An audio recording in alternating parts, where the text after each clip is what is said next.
supaya mengawal kita punya progres. Di balik kesuksesan seorang lelaki kan ada perempuan hebat di belakangnya. Ya, artinya kalau belum ideal, berarti nggak usah dulu bangun partai politik. Kalau kita membentuk partai politik, terus kewajiban dan tanggung jawab organisasi internal kampus itu di mana? Partai politik ini sebagai jembatan untuk sampai ke sini. Semua sadar bahwa kita mahasiswa harus lurus betul-betul menyuarakan apa yang menjadi aspirasi teman-teman mahasiswa dan seluruh kalangan masyarakat.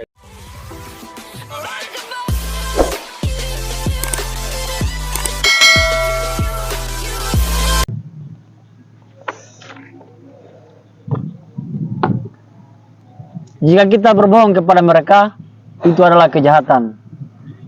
Jika mereka berbohong kepada kita, itu adalah politik. Bill Murray. Oke, jumpa lagi di podcast Infus, ngomongin kampus. Pembicaraan kita terkait politik kampus ini, saya telah menghadirkan narasumber yang sudah banyak memberi masukan kepada calon-calon ketua lembaga, sudah banyak memberi masukan kepada ketua-ketua lembaga, dan pernah menahkodai sebuah lembaga nasional. Lembaga itu bernama Ikatan Senat Mahasiswa Ekonomi Indonesia. Saya sudah bersama beliau, Abang Didin Sulatri, selaku mantan koordinator wilayah 10 ISMESI Sulawesi. Bagaimana kabar, Bang? Alhamdulillah baik. Alhamdulillah kita masih diberikan kesempatan untuk tetap menyebarkan senyum. Masih jomblo, Bang? Ya, lagi upaya-upaya. Upaya. Tapi kita butuh yang itu, Bang, yang itu supaya mengawal kita punya progres. Di balik kesuksesan seorang lelaki kan ada perempuan hebat di belakangnya. Ya, siapa lagi pendiri Facebook? Nah, itu kan bahasanya juga begitu, Bang. Ya. Ya, kira-kira memang menarik beliau ini. Katanya sudah menjelajahi wilayah NKRI sebesar 60%.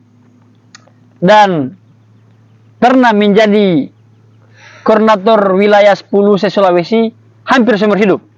Kira-kira begitu. Bagaimana tanggapan Abang terkait dengan hampir menjadi koordinator wilayah seumur hidup itu? Sebenarnya apa ya? Julukan-julukan seperti itu saya artikan dua makna. Satu sebagai sebuah pujian, salah satunya lagi sebagai penghinaan atau ejekan dari teman-teman. Ya.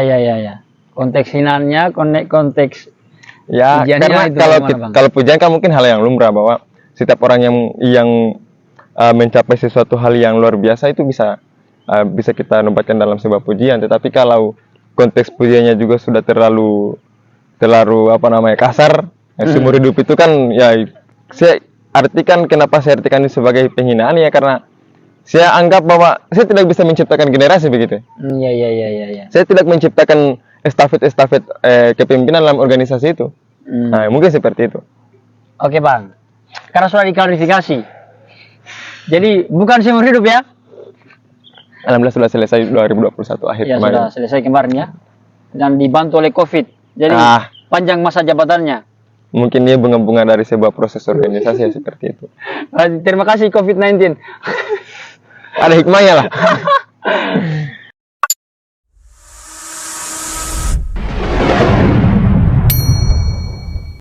Jadi di Infus Kalang ini, Bang, kita akan membicarakan terkait dengan politik kampus. Politik kampus ini kalau kita bicara secara spesifik politik saja untuk nasional, Bang, ya. Politiknya kita ini tidak terlepas dari sistem kepartaian. Nah, kalau kita melihat di perpolitikan secara nasional, kepartaian ini membuat berdinamika politiknya kita. Artinya ada oposisi, ada penguasa, ya kan? Ada PDIP, ada Demokrat, ada PKS, ada PSI, dan lain sebagainya. Nah, melihat fenomena politik nasional ini yang berdinamika, menurut Abang, bagus nggak kalau kita kasih masuk partai politik dalam kampus? Maksudnya kasih masuk partai politiknya atau kita membentuk partai politik mahasiswa? Oh ya, maksudnya membangun atau membentuk? Ya, kalau membentuk partai politik mahasiswa di dalam kampus itu yang banyak beberapa kampus di daerah teman-teman itu ya sudah ada yang sudah menerapkan partai politik di setiap momen-momen agenda politik kampusnya. Hmm. Bahkan bukan hanya partai politik, tapi lembaga-lembaga mahasiswanya pun kan sudah beragam. Ada yang mungkin bukan hanya sebatas lembaga eksekutif dan legislatif, tapi ada beberapa kampus juga yang saya pernah tanya-tanya itu yang sudah membentuk yang namanya lembaga yudikatif, lembaga otonom, lembaga semi otonom. Tapi kan kolaborasi di setiap lembaga untuk kemudian membangun kampus sesuai dengan cita-cita sivitas akademik itu seiring sejalan gitu. Persoalan partai politik, kalau saya tergantung kebutuhan dan kondisi mental dalam masyarakat atau mahasiswa di dalam internal kampus itu sendiri. Contoh gini, kalau kita betul-betul membentuk partai politik, pertanyaannya sudah siap kita dengan tantangan-tantangan dan desakan-desakan politik yang lebih realistis, yang lebih universal gitu. Ya kalau abang melihatnya tantangan apa yang akan kita hadapi kalau seandainya kita memasukkan partai politik dalam kampus? Pertanyaan paling dasar, sudah sejauh mana pemahaman tentang politik yang ideal dari kalangan teman-teman mahasiswa? Ya, artinya kalau belum ideal, berarti nggak usah dulu bangun partai politik. Kita selesaikan satu-satu. Apa yang lebih urgent dalam persoalan politik kampus yang ada di setiap kampus yang teman-teman masuki. Tapi bang, tanpa partai politik kalau kita lihat hari ini juga bang, ya aman-aman saja, nggak ada oposisi. Iya, persoalan oposisi, persoalan pro kontra itu kan tergantung dinamika yang dibangun dari teman-teman. Itu bukan karena persoalan ada partai politik dan tidak ada partai politik di dalam kampusnya. Ya kan faktanya aman-aman aja. Iya, berarti kalau saya artikan ya visi dan nafas perjuangan teman-teman mahasiswa aja yang sudah agak meleset gitu. Tanpa ada partai politik, kalau teman-teman betul-betul sepakat dan masih konsisten dengan nafas juang mahasiswa, karakter mahasiswa dan ciri-ciri mahasiswa, tanpa ada partai politik pun apapun yang ingin dicita-citakan mahasiswa itu bisa tercapai. Yang penting kita solid dan konsisten. Ya kan bagaimana cara kita mau solidkan bang? Hari ini saja kita mau gerak secara individu itu ada banyak ketakutan yang terkonstruksi dalam pikiran. Ada mau dikancing, mau dideung dan lain sebagainya. Sekarang begini, tanpa ada petakan-petakan partai politik saja, kita masih susah untuk solid dan masih ada beberapa teman-teman kelompok teman-teman yang masih susah untuk membentuk solidaritas yang kuat. Apalagi adanya partai politik begitu. Dengan adanya partai politik ini kan ada gesekan-gesekan baru. Ya, Kita belum selesai dengan gesekan yang lama, kita belum selesai dengan dinamika yang lama, muncul dinamika baru yang ya kalau kita tidak siap secara mental justru menjadi gesekan yang sangat besar di kalangan kelompok-kelompok mahasiswa. Jadi maksudnya egosentrik pertanyaan itu. Pertanyaannya kita mungkin oke lah melihat fenomena dan kebutuhan politik di dalam kampus itu, ya kita harus membentuk partai politik. Tapi pertanyaannya, motivasi apa yang kemudian bisa merangsang teman-teman mahasiswa untuk bersama-sama membentuk partai politik yang sesuai dengan cita-cita teman-teman? Maksudnya ada alasan apa yang kemudian bisa merangsang kita? Oh, kita harus bentuk politik yang gaunnya seperti ini. Kita harus bentuk partai politik yang visinya seperti ini. Nah, sementara kalau kita mau tarik ke atas, kita mau tarik garis lurusnya, tujuan dan cita-cita mahasiswa sebenarnya sama semua. Tak ada yang beda. Pertanyaan, kita membutuhkan dinamika yang seperti apa lagi dengan membentuk partai politik ini? Ya, tapi bang, kalau kita lihat hari ini lembaga eksekutif dan lembaga legislatifnya kita, sejauh yang saya lihat ya, bahwa dalam konsep organisasi itu yang responsif, solutif dan aspiratif itu hari ini sependek pengetahuan saya tidak temukan. Jadi kalau saya melihatnya berarti ada masalah dalam kaderisasi politik. Nah sekarang siapa yang bisa mewadahi kaderisasi politik kampus ini? Terus pertanyaannya, kalau kita bentuk partai politik, terus kewajiban dan tanggung jawab organisasi internal kampus itu di mana? Bukan. Jadi kan posisinya bang, partai politik ini sebagai jembatan untuk sampai ke sini. Artinya ada tahapan. Berarti sedikit banyaknya akan mengurangi tanggung jawab dan kewajiban masing-masing organisasi internal kampus. Bukan, bang. Contoh kecil misalnya pengkaderan mahasiswa, perkaderan untuk menciptakan regenerasi kan. Ketika ada partai politik, orang akan berbondong-bondong di partai politik. Sekarang siapa yang mau isi pos-pos di internal kampus, di pos-pos di organisasi internal kampus, dalam proses pengkaderannya, dalam proses penciptaan regenerasinya, ya otomatis ada pos-pos yang hilang ya. Ada beberapa tanggung jawab dan kewajiban internal kampus, organisasi internal itu mungkin persoalan regenerasi yang tadi, persoalan menciptakan kepemimpinan yang lebih unggul kan gitu. Ditambah lagi kalau saya menurutku, ya kita terlalu banyak mengadopsi cara senior yang senior sebenarnya sudah sampai di tahap masyarakat yang seutuhnya. Kita ini masih dalam proses mahasiswa, kita mengadopsi cara-cara senior yang sudah sampai di level yang lebih tinggi. Kalau saya seperti itu.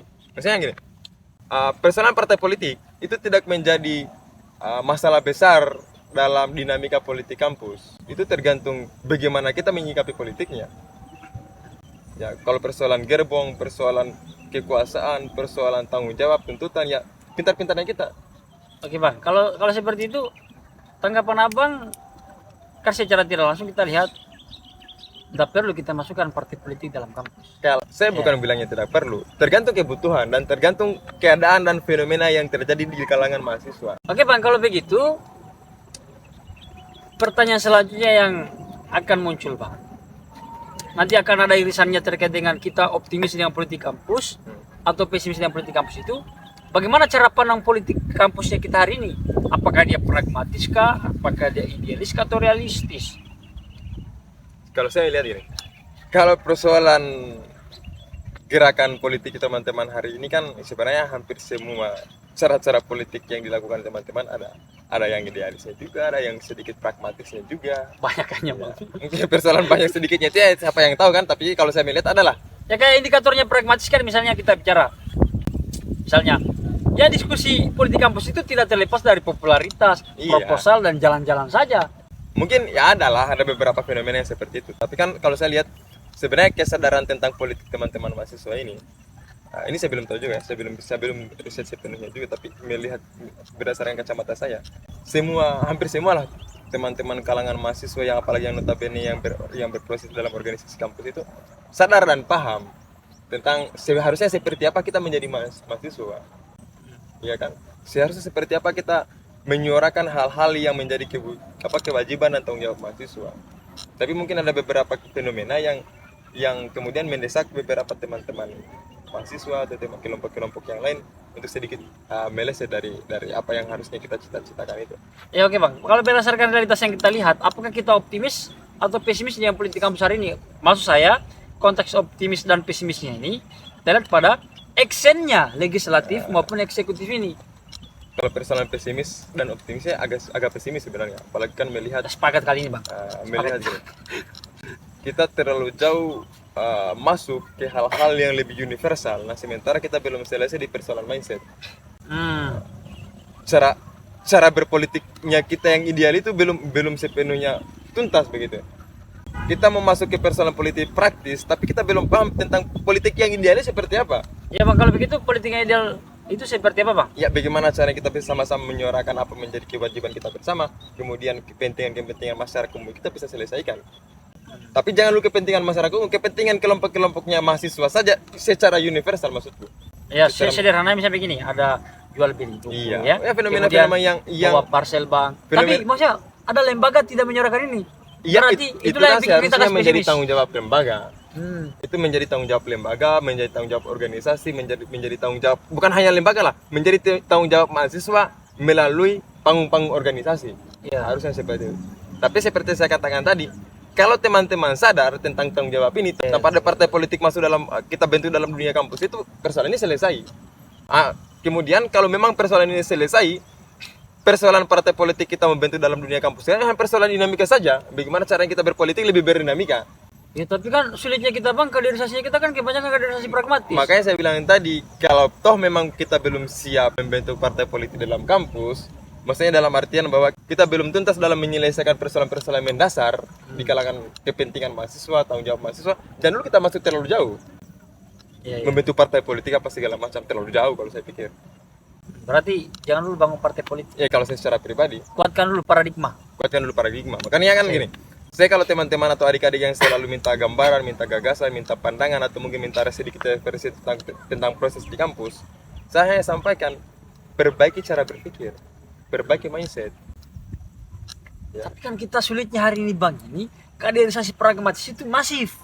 Ya contoh sederhananya begini bang, kau tidak punya uang, senior yang tidak punya uang, ngapain saya ikuti kau? Iya. Ya contoh lainnya, ya banyaknya terjadi ya aksi-aksi 86 ya tanda kutip yang kita tembak. Karena saya pernah dijual dulu, oke, saya pernah dijual bang. 75.000 satu kepala. Harga berapa? 75.000 satu kepala dengan Ya, satu dos. sudah cukup lah itu. Kalau kita 75.000 itu kan kita bisa makan 5 hari itu barang. Dan yang paling lucunya pada saat saya dijual itu bang, saya panggil saya punya junior satu, dia tidak pernah ikut demonstrasi. Pada saat turun demonstrasi langsung dipukul sama ya bahasanya perangkat keras, dipukul perangkat keras, jadi bonyok gitu. Setelah itu kata senior itu, kita transaksinya di warkop dengan tae. Terlalu radikal juga lah. Kalau saya gini, persoalan gesekan-gesekan dan dinamika yang terjadi dalam prosesnya kita kan bagian dari proses sebenarnya. Maksudnya itu bagian dari bunga-bunga dalam kita berproses dalam membentuk diri dalam kampus, iya kan? Kan gini, ada bahasa senior bahwa kenapa generasi sekarang itu rata-rata mencari senioritas yang sudah bermateri. Ya itu kan pragmatis sekali itu. Makanya saya bilang tadi, kita terlalu cepat mengadopsi atau mencontoh senior-senior yang sudah ada di luar sana. Nah sementara kita belum selesai di persoalan cara berpikir, cara pandang, kemudian mindset, paradigma kan itu. Oke. Makanya saya bilang perbaiki cara berpikir. Persoalan bonus-bonus itu tidak akan kemana, sederhana. Jadi paradigma poin utamanya. Kayak gini, saya pernah bilang ke teman-teman, ya kalau kita kalau kita mahasiswa menjual sesuatu di luar sana, apa yang kita mau jual? Kita ini bukan produsen yang bisa jual barang. Kritis. Ya. Kita ini bukan produsen jasa yang bisa jual jasa. Maksudnya, ya Allah beberapa teman-teman yang punya skill mungkin jual jasa. Tapi kan tuntutan kita sebagai mahasiswa bukan di situ. Kita ini minta maaf ya, kita ini bukan pelacur saya bilang bisa jual diri. Kita ini mahasiswa, yang kita bisa jual itu gagasan, ide, konsep, yang kemudian ketika kita bisa sampaikan ke masyarakat luar, orang beli dengan kemampuan mereka dan sesuai kesepakatan kita dengan mereka, agak sederhana selesai. Intinya kita jual gagasan. Persoalan bonus-bonus itu yang penting kita sudah sampaikan kewajiban kita sebagai mahasiswa. Ya banyak jual gagasan bang, tapi jual juga dari harga diri sekalian. Enggak, itu kan maksudnya gini. Jangan kita membatasi bahwa tidak selamanya bahwa kita menyampaikan aspirasi kemudian teman-teman di luar senior di luar sana mengakomodir itu yang kita memberikan kita aplaus dalam bentuk bonus, itu bisa kita artikan sebagai jual diri, entah semua. Itu bagian dari bonus apa yang kita lakukan. Ya. Aspirasi ini atas nama rakyat, itu Iya, gagasan. Kalau saya sederhana, yang penting selesaikan urusanmu, selesaikan menjadi tanggung jawabmu. Persoalan apa yang kamu dapat dari proses penyelesaian itu menjadi bonusmu. Walaupun ada transaksi kan misalnya gini, contoh kayak gini, ada kelompok masyarakat yang mengeluh minta masukan ke kelompok mahasiswa dan kami selesaikan. Misalnya saya sebagai mahasiswa, saya turun lapangan selesaikan masalah itu, kemudian ada sedikit ucapan terima kasih dari kelompok mahasiswa kan diselesaikan masalahnya. Memang itu dikatakan pragmatis kan? Enggak? Tidak. Iya kan, apa bedanya misalnya ketika yang penting tanggung jawab yang kita sampaikan itu selesai walaupun ada transaksinya. Ya walaupun ada transaksional ke depan. Kalau saya itu kita bertentangan di situ bang. Kita bertentangan di situ. Tergantung motivasinya itu barang. Kalau saya tergantung motivasinya. Kalau memang pada dasarnya motivasimu untuk menyelesaikan masalah sebagai bentuk advokasinya kita sebagai mahasiswa kepada kalangan masyarakat yang lebih umum, itu tidak jadi soal. Tapi kalau memang pada dasarnya memang kita menjual diri, ya berarti dari motivasinya sudah salah. Iya, kalau artinya kan tangan kanan terkepal, tangan kiri ambil uang, ya ini juga perjuangan. Tapi perjuangan yang bagaimana? Tapi ini saya mau masuk ke pertanyaan selanjutnya bang. Nah, kalau kita lihat politik kampusnya juga kan kita tidak terlepas misalnya dari isu-isu keterlibatan elit kampus. Dari birokrasi lah, senior legend atau senior tua yang kita kenal ya. Nah, melihat keterlibatan para elit kampus ini, saya pikir akan mempengaruhi sistem perpolitikannya kita. Apalagi keterlibatannya ini cukup jauh dalam artian intervensi, yang dimana apalagi basis pemilihannya kita itu pemilihan online. Jadi saya pikir ini berbahaya ini keterlibatan elit kampus ini. Bagaimana kira-kira tanggapan kita? Kalau saya persoalan elit kampus yang mana dulu? Elit kampusnya yang banyak. Kalau kita berbicara pada persoalan birokrasi, saya anggap birokrasi itu hal yang wajar ketika sedikit mencampuri atau sedikit mengawasi persoalan apa yang terjadi di dalam kampusnya. Ya karena bentuk tanggung jawab dari birokrasi itu kan ya bagaimana caranya visi-visi organisasi dan visi-visi public figure yang muncul dalam setiap kelompok-kelompok organisasi itu sering sejalan dengan visi kampus, visi universitas, dan visi perguruan tinggi. Takutnya jangan sampai kan saya sebagai public figure atau orang yang kemudian menyatakan sikap menjadi motor dari organisasi ini, kemudian pada akhirnya visi yang saya lakukan atau misi yang saya lakukan itu tidak sesuai dengan visi universitas, ya sudah tidak kena. Maksudnya tanggung jawab kampus itu memastikan bagaimana caranya anak-anak didiknya ini, mahasiswa ini tetap seiring sejalan dengan apa yang dicita-citakan kampus. Ya maksudnya kalau keberpihakan ya iya, kita ada soal dalam keberpihakan, tapi keberpihakan ini ya kalau isu yang kita lihat kan cukup jauh intervensinya. Ya kan gini, sebenarnya birokrasi pun itu kan memfilter orang-orang yang kemudian masuk dalam proses-proses atau pos-pos dalam setiap organisasi. Ada apa filternya itu supaya jangan ribut ya? Mungkin motivasinya yang tadi kan kita tidak tahu. Jadi mungkin kan supaya kalau saya berpihak sama dia nanti ini tidak ribut. Dalam artian pegang aja kepalanya lah. Kira-kira mungkin begitu ya. Ya, kalau memang fenomena seperti itu terjadi pada akhirnya memang ya gini. Birokrasi pun sebenarnya harus punya batasan dalam masuk dalam mengintervensi persoalan organisasi kampus, apalagi persoalan politik yang terjadi di kalangan teman-teman mahasiswa. Harusnya punya batasan, bukan batasan yang kita harus sampaikan ke terus bahwa kamu yang sebatas tidak. Maksudnya itu hanya menjadi kesadaran kita saja. Iya, seharusnya birokrasi pun lebih bijak lah menyikapi persoalan yang terjadi di kalangan mahasiswa. Ya karena biar bagaimanapun ya mahasiswa ini kan proses. Iya. Kita artikan kan kampus itu apa ya? Laboratorium lah. Ya bang, dia memang laboratorium. Selanjutnya bang, ya kalau kita mau lihat keterlibatan elit kampus ini, apakah ada irisannya dengan kelemahan aturan yang ada di kampus? Wah, misalnya kan kalau kita ada KPU, ya buatlah peraturan.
Kan dulu maksudnya. Ya. Jangan langsung patahkan begitu saja. Jadi teman-teman sekalian, mari kita kasih kuat paradigma dulu, baru kita berpolitik kampus. Terima kasih bang, sudah hadir di podcast Infus ini dan sudah meluangkan waktunya. Saya pikir diskusi yang mantap tadi, mantap. Tinggal kita memperbanyak lagi ruang-ruang diskusi seperti ini. Terima kasih bang.